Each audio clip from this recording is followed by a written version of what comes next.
नहीं, बहुत तगड़ा बेस इसका है यस बैंक। इसकी स्टोरी भी इंटरेस्टिंग है। 12, 13, 10 से 13 के जोन्स पे कंसोलिडेशन लंबे अरसे तक।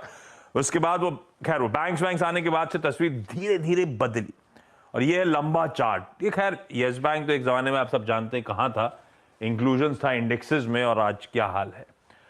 पर ये अब समय आ रहा है। राजेश सर आपके पास आता हूं इस पे। Q4 के नंबर्स आए थे।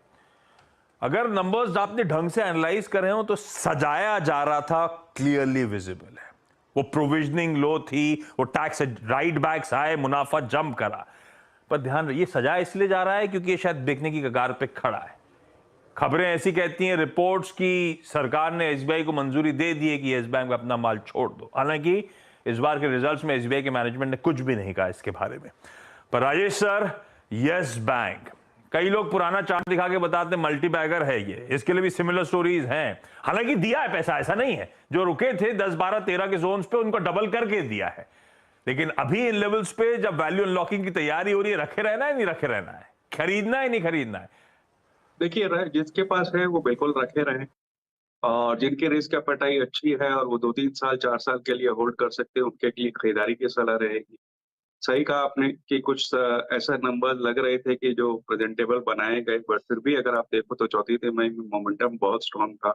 डिपॉजिट्स में करीब-करीब 10% की क्वार्टर एंड क्वार्टर और 23% की ईयर ऑन ईयर ग्रोथ दिखाई दी। कासा रेशियो बढ़कर 30.9 हो गया 29.7 के सामने। रिकवरीज अच्छी थी, एसेट क्वालिटी में सुधार हुआ है, सीडी रेशियो इंप्रूव हुआ है, कासा रेशियो जो है वो 30.9 तक चला गया है।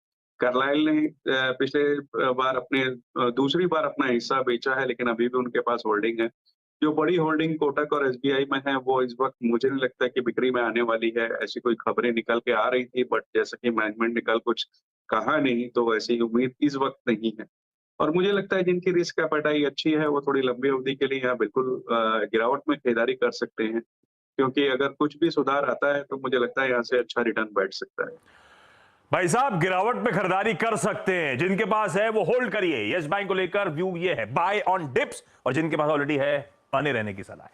सुजलॉन पे मुनाफा बांधने की सलाह थी।